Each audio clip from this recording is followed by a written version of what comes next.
My girlfriend said, "I don't want labels right now. Let's just keep things casual." I agreed without arguing. Then I started living like it was casual too. Weeks later, she saw me with someone else and realized she lost control of the situation. "I don't want labels right now. Let's just keep things casual."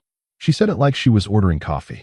Like 2 years of something real between us could just be folded up and slid into a drawer marked not important. I didn't argue. I didn't beg. I didn't do what she expected me to do, which was panic, apologize for something I didn't even do, and promise to be whatever version of myself made her comfortable enough to stay. I just looked at her for a long moment, let the words settle into the room, and said, "Okay." She smiled. Not a warm smile. The kind of smile someone gives when they think they've just gotten away with something. She had no idea that the moment those words left her mouth, she handed me the exact freedom she thought she was keeping for herself. And what happened 3 weeks later? She's still not over it. I want you to understand something before we go any further. This wasn't a story I ever planned to tell. For a long time, I didn't even think it was a story at all. I thought it was just something that happened, the kind of quiet relationship implosion that millions of people go through without ever putting words to it. But then I started paying attention to the details, to the sequence of events, to the way one single moment can rewrite the entire meaning of everything that came before it. And I realized this story is worth telling. Because maybe you're sitting in the exact situation I was in. Maybe someone in your life is holding you in place while leaving their own options open, and they've dressed it up in language that sounds reasonable, maybe even kind. Maybe you've told yourself that going along with it is the mature thing to do. I want you to hear what happened when I actually did go along with it. Not with anger. Not with a plan to get revenge. Just genuinely, honestly, quietly, went along with it. The result surprised even me. I didn't realize it then, but that one afternoon, sitting across from her in that apartment we'd basically shared for 7 months, was the moment everything irreversibly changed. If you enjoy real stories like this, subscribe, because what happened next changed everything for me. I was 26 at the time. She was 25. We'd been together for just under 2 years, the kind of relationship that has its own rhythm, its own inside jokes, its own unspoken routines that you don't even notice until someone disrupts them. Her name was Leah. We'd met through mutual friends at a going-away party for someone neither of us actually knew that well, which is the kind of origin story that only makes sense in retrospect. She was funny and sharp and the kind of person who made every room feel smaller and more interesting at the same time. For about 18 months, things were good. Not perfect, because nothing is, but genuinely good. Then somewhere in that final stretch, something shifted. I noticed it the way you notice a smell change in the air before a storm. Not enough to name it. Just enough to feel slightly uneasy. The shift started small. She stopped texting back as fast. Not dramatically slow, just a little delayed, in that deliberate way that feels different from being genuinely busy. She started going out with her friends more often, which wasn't a problem on its own, except that the invitations to join her slowly dried up. She stopped bringing me into conversations about her future, things like where she wanted to live eventually, whether she'd ever go back for her master's degree, what she imagined her life looking like in 5 years. Those conversations just stopped including me. And when I'd occasionally step into one of them, she'd get this look. Not hostile. Something quieter and worse than hostile. Like I was a guest who had overstayed the invitation. I filed all of it away in the part of my brain that didn't want to deal with it yet. I told myself I was being paranoid. I told myself relationships have seasons, and this was just a colder one. I kept showing up, kept being present, kept doing all the things that had worked before, as if the problem was effort rather than direction. The casual conversation happened on a Tuesday. Not a dramatic day, not a fight, not even a particularly tense evening. We were sitting at her kitchen table. She'd made pasta, I'd brought wine, and somewhere between the second glass and the quiet that followed it, she put her fork down and looked at me. "I've been thinking," she said, and something in my chest went very still. "I don't want labels right now. Let's just keep things casual." I set down my glass. I didn't say anything for a few seconds. Not because I had nothing to say, because I had too much to say, and I could feel the weight of every possible response pressing against the inside of my ribs, and I knew that whichever one I chose would define the next chapter. So I chose the one she wasn't expecting. "Okay," I said. Her eyebrows moved just slightly. "That's it," she said. "That's it," I said. She blinked. I picked up my wine glass again, and she kept looking at me like she was waiting for a follow-up that wasn't coming. "I mean, we can talk about it if you want," she said. "I don't need to," I said. You said what you wanted. I heard you. She nodded slowly. She seemed more unsettled by my calm than she would have been by my anger, which told me something I didn't need to file away anymore. I drove home that night thinking about a very specific thing. Not about her. Not about the relationship.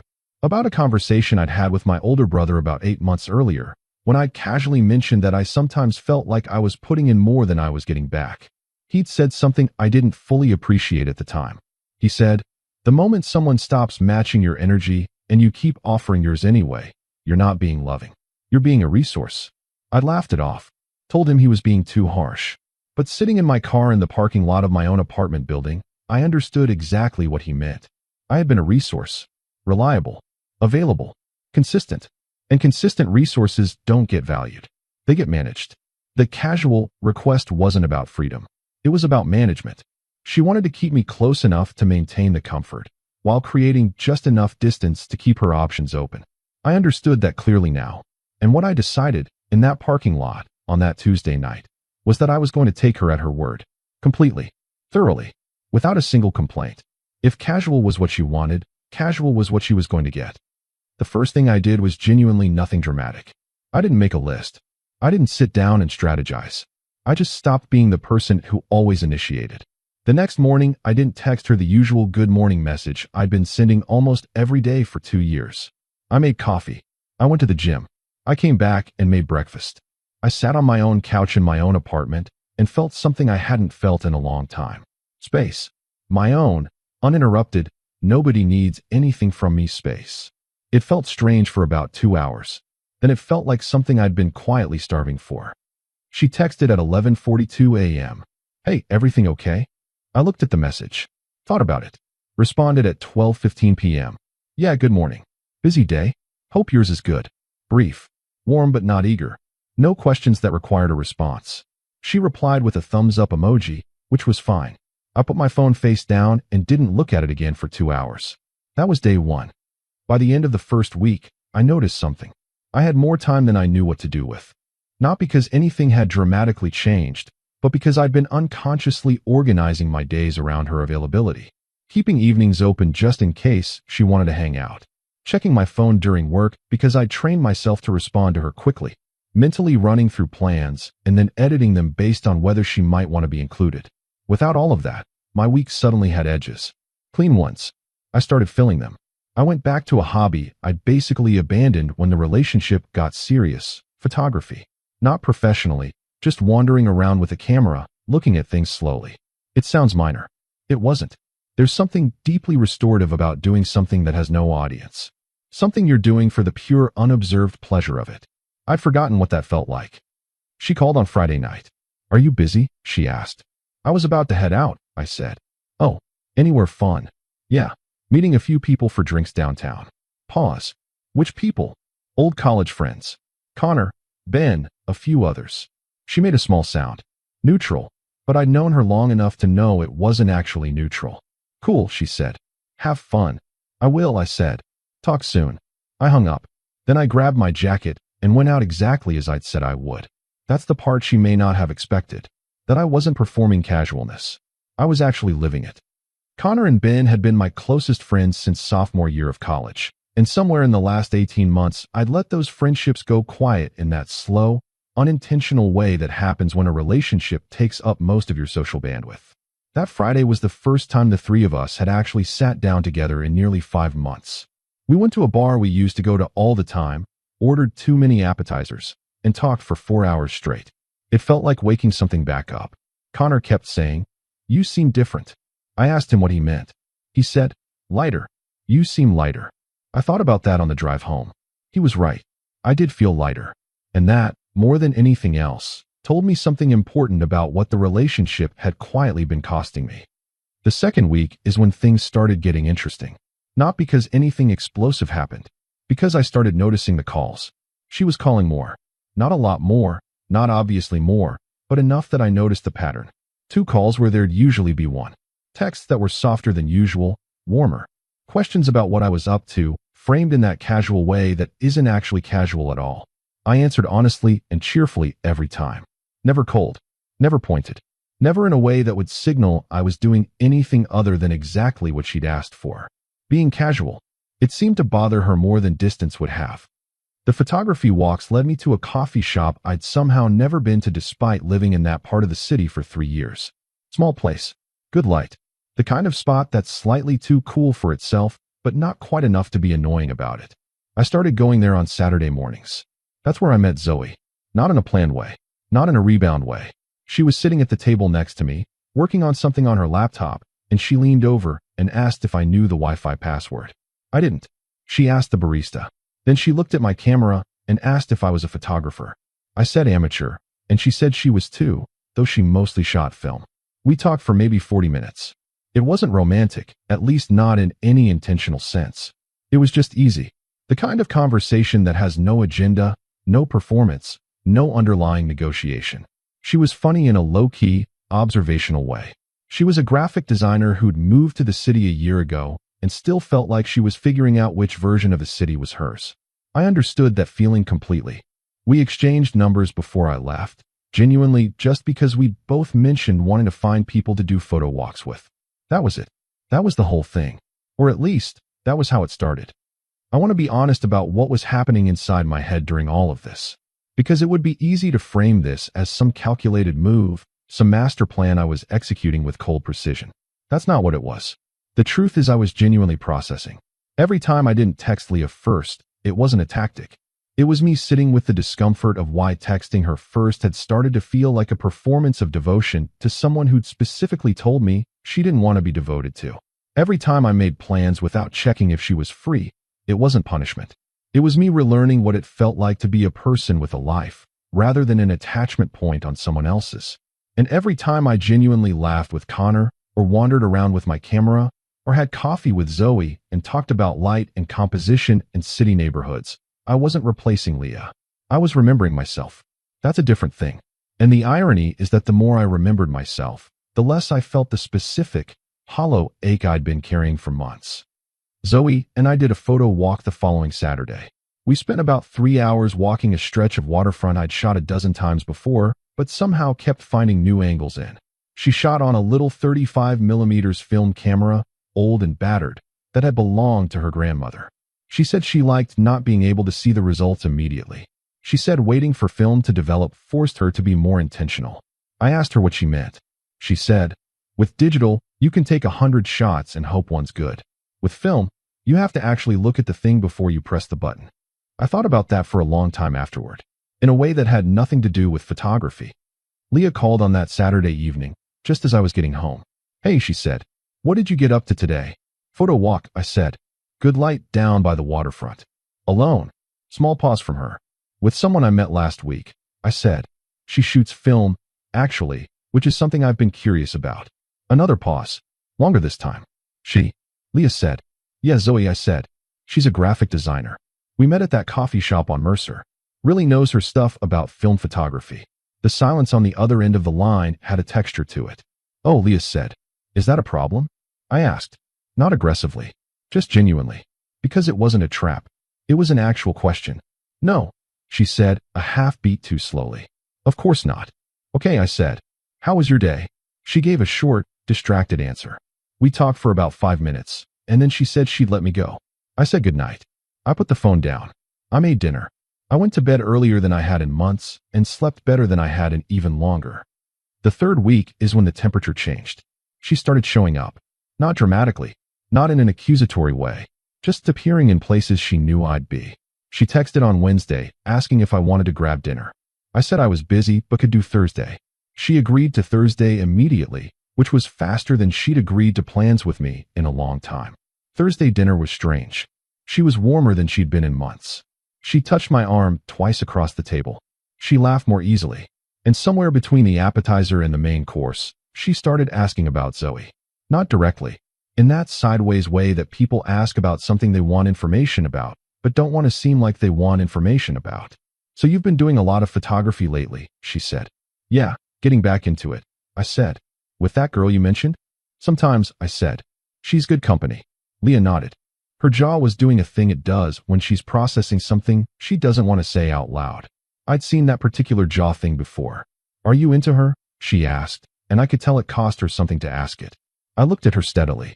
"We're just friends right now," I said. Right now? Two words that did a lot of work in that sentence.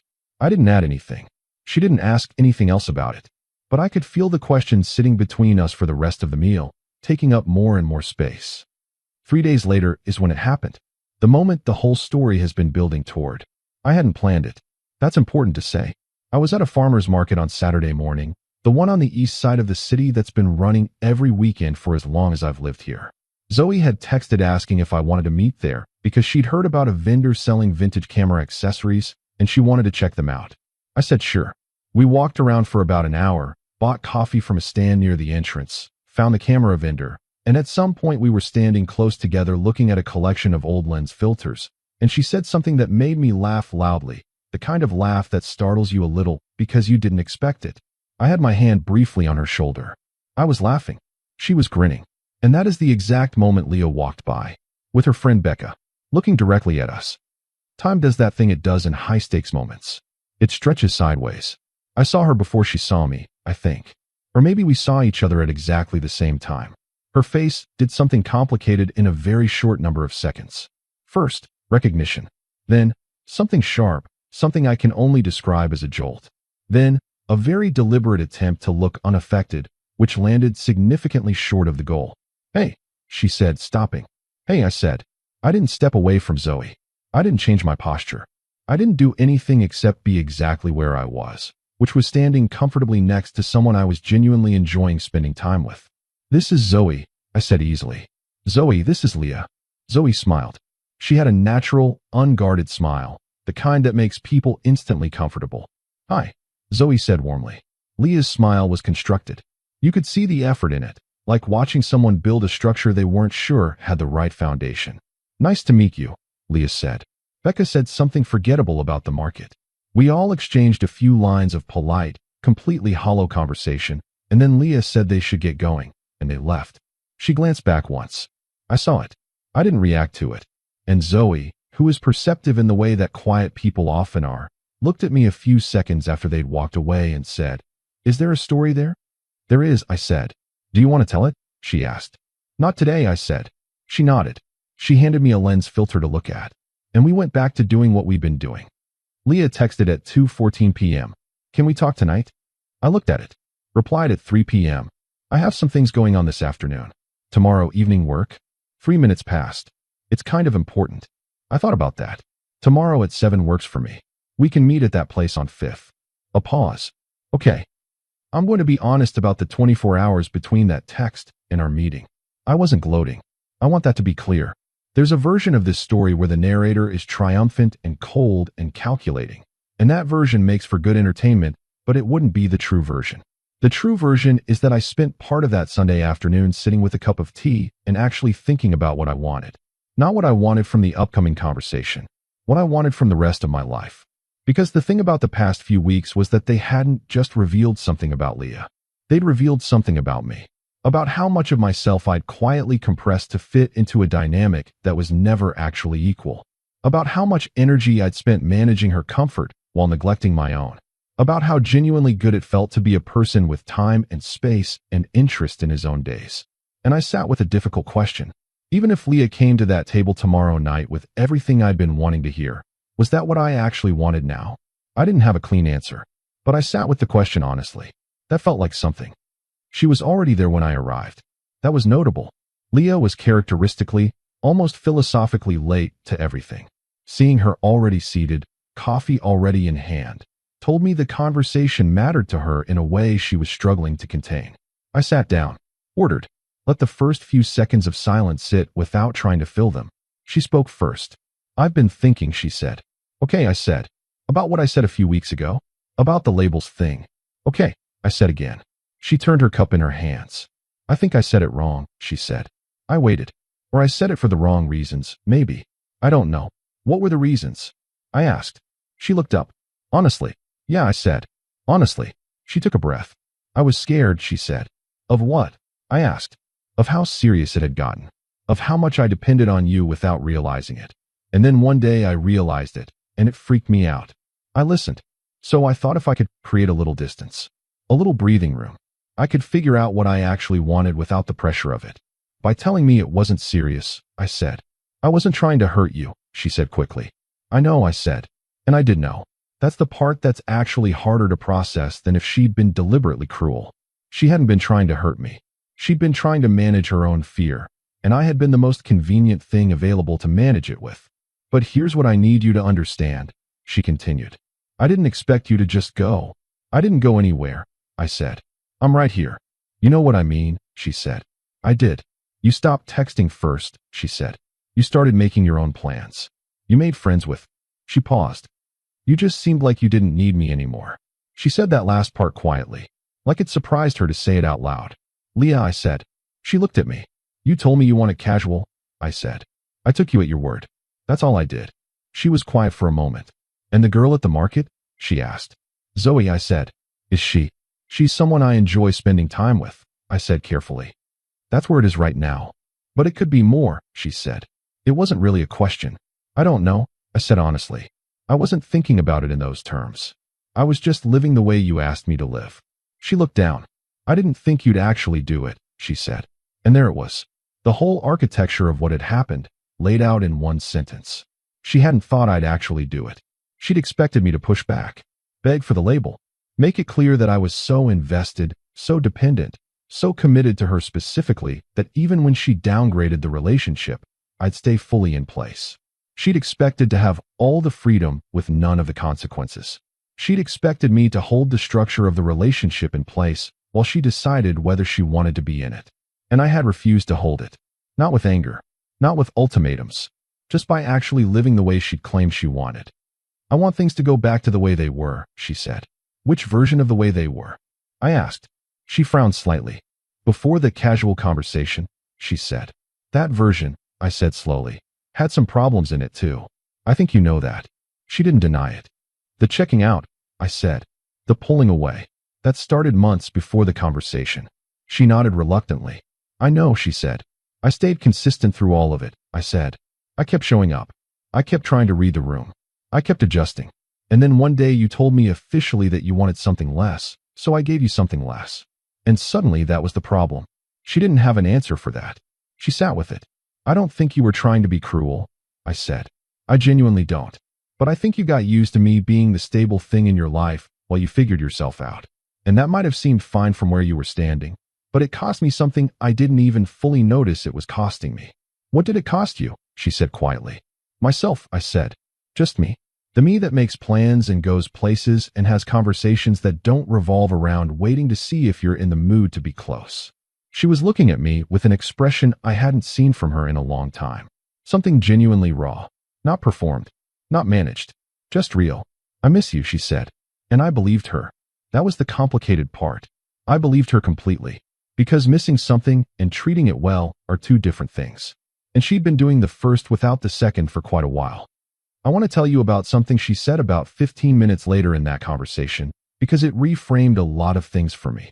We'd gotten past the initial weight of it and moved into something more honest, the kind of conversation that can only happen once the performance burns off. She told me that around the time things started getting distant, she'd been going through something she'd never told me about. A close friend of hers, someone she'd known since childhood, had gotten married that spring. And at the wedding, something had broken open in Leah. Not jealousy. Something quieter than jealousy. She said she'd looked at her friend up there and thought, that's real. That's decided. That's not going anywhere. And then she'd gone home to us, to what we were, and the contrast had terrified her. Not because she didn't want that with me, because she was afraid she did want that. And wanting it meant risking losing it. And losing it meant losing the safest thing in her life at the time. So instead of sitting with the fear and talking to me about it, she'd done what scared people do. She'd created distance. She'd made it less defined. She'd taken the thing that mattered most and officially made it matter less, so that if it fell apart, it would fall apart from a lower height. I listened to all of this, and I understood it, not in a way that erased what it had cost me, but in a way that made it human. Fear does strange math with the things we love. It tells us that holding something loosely is safer than holding it well. It convinces us that distance is protection. It isn't. Distance just makes you lose things more slowly, with the added confusion of not knowing exactly when you lost them. Where does that leave us? She asked. I looked at her across the table, at the face I'd looked at hundreds of times. In good light, in bad light, in the unremarkable, ordinary light of just a regular evening. I thought about the parking lot after the casual conversation, about my brother's words, about the coffee shop and the camera walks and the Saturday mornings that had felt like breathing, about Zoe saying, waiting for film to develop forces you to be more intentional, about the version of me that had been running on low without fully realizing it, and the version that had quietly come back online over the past few weeks. I don't know yet, I said. She looked down. That's a fair answer, she said. It's an honest one, I said. Is there a chance? She asked. I thought about that question seriously, not to make her wait, but because she deserved a serious answer. I think the version of us that existed before needs to be retired, I said. That version had patterns in it that were going to keep costing both of us. The version where you pull away when you're scared and I fill the gap without saying anything. I know, she said. If there's anything going forward, I said, it has to be built on the conversation we're having right now, not on the assumptions we'd both been living off of. She nodded slowly. And Zoe, she said. I was quiet for a moment. Zoe is someone I've genuinely enjoyed getting to know, I said. I'm not going to pretend otherwise. I don't know what that is or where it goes, but I'm also not going to use her as a countermove. That wouldn't be fair to her. Leah absorbed that. You really did just take me at my word, she said. When I said casual, you meant it when you said it, I said. I thought I did, she admitted. I know, I said. So did I? I'm going to skip forward a little now, because the weeks after that conversation don't lend themselves to a clean narrative. They were messy and real and slow. The way most things are when people are actually trying to figure something out rather than perform the figuring out. Leah and I had 2 more long conversations over the following 2 weeks. Not reconciliation conversations. Honest ones. She talked about the fear she'd been carrying without telling me. I talked about the ways I'd accommodated that fear without naming it. How I'd intuited that something was wrong and responded by working harder to fix an unnamed thing, which is an exhausting way to love someone. She listened. I listened. There were a few moments where I felt the pull of the familiar, the warmth of the history we'd built, and the specific safety of a person who knows how you take your coffee and what your silence sounds like when you're genuinely processing versus when you're just tired. That pull is real. I'm not going to pretend it isn't. But a pull toward the familiar isn't the same thing as a pull toward the right thing. And I'd spent enough weeks being honest with myself to know the difference. I kept seeing Zoe as a friend. That remained the honest description for a while. She was easy company in a way that had nothing to do with comparison and everything to do with just being exactly who she was without negotiation. She didn't require management. She didn't leave me wondering where I stood.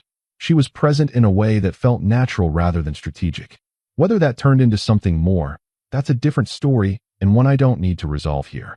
What I know is that meeting her reminded me what it felt like to be seen without effort, to matter without earning it, to laugh without calculating whether it was the right moment to be light. That's not nothing. That's, in fact, quite a lot. The last thing I'll tell you about is a conversation I had with Connor about a month after everything. We were at the same bar, same too many appetizers. I just finished walking him through the whole sequence of events, and he'd listened with the focused attention of someone who's heard a lot of stories and knows which ones actually matter. When I finished, he was quiet for a second. Then he said, "So what did you actually learn from all of it?"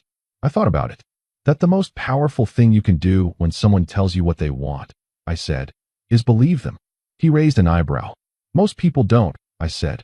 They argue, or they try to change the person's mind, or they quietly don't believe it and keep behaving like the old reality is still in place, hoping the person will come back to it. And you didn't do that, he said. I didn't, I said. I just believed her. And then I lived accordingly. And that changed things, he said. It changed everything, I said. He nodded. Then he said, because she didn't expect to be believed. No, I said. She expected to be negotiated with. She expected me to prove that I needed her more than she needed the distance. And when I didn't, the distance lost its power. He thought about that. Because the distance only works, he said slowly, if the other person is still standing on their side waiting. Exactly, I said. He picked up his drink. That's kind of ruthless, he said. In a non-ruthless way. I laughed. It didn't feel ruthless, I said. It felt like finally listening. Here's the thing I want to leave you with. Not as a lesson, not as advice, just as something I now know to be true from living it. When someone tells you what they want from a relationship, the most disorienting thing you can do, to both of you, is actually give it to them. Not out of spite, not as a move, just genuinely, completely, without resentment. Because most of the time, When people claim they want less, they're really saying, I want to feel like I have options, and I don't want to lose you while I'm exploring them. They want the relationship to wait for them. They want you to hold your position like a lighthouse while they decide whether they're coming back to shore. And the second you stop being the lighthouse, the second you turn off the light and build a fire somewhere entirely different, they realize the shore was never actually the point. You were. And by then, you've already started finding your way back to yourself. Which is, it turns out, the most important direction anyway. She still texts sometimes. Not often. Just enough to let me know she's thinking. I reply when it feels right.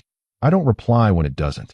And the version of me that used to track the timing of her messages, that used to calibrate his whole mood to her availability, that used to quietly make himself smaller so she could feel bigger inside the space they shared. That version is retired. He had a good run. He was loyal and consistent and genuinely well-intentioned. But he forgot one thing. You can't build a future worth living in if you're always the one holding the walls up. At some point, either both people build or one person stops. I stopped. She noticed. And what I found in the quiet, in the Saturday mornings with a camera, in the coffee shop conversations, in the long dinners with old friends, was that I'd been waiting to be found. Not by her. By myself. The last time I saw Leah was about 6 weeks after the farmer's market. We'd agreed to meet one final time, not with an agenda, just to close the loop cleanly. She looked good. She seemed different too, not in a way I could fully articulate. Maybe more honest. Maybe just more awake to the cost of the things she'd been doing without naming them. We had coffee. We talked about easy things for a while. And then at the end, she said something I didn't expect. She said, I'm glad you didn't fight me on it. I looked at her. On the casual thing, she said, I'm glad you didn't argue. I think if you'd argued, I'd have stayed confused for a lot longer. And this way? I asked. This way I had to actually look at what I was doing, she said. Because there was nothing left to react to. I nodded. Clarity's uncomfortable, I said. Yeah, she said. But I think I needed it. We hugged at the end. Long enough to be real. Short enough to be honest. And I walked back to my car with the particular lightness of someone who no longer has to wait to see what someone else decides. Zoe, by the way, had a photo from that first walk developed and printed. She gave it to me the following Saturday. It was a shot of me standing at the edge of the waterfront, looking out at the water, not aware of the camera. She said she'd almost not taken it. But something about the way I was standing made her think, that guy is exactly where he wants to be. I looked at the photo for a long time. She was right. And that, I think, is the whole story. Not about winning. Not about proving a point. About a guy who took someone at their word, discovered he'd forgotten how to take up space in his own life, and started doing it again. And somewhere in the middle of remembering himself, everything else finally found its right size. Sometimes the best thing you can say is simply, okay, and then mean it.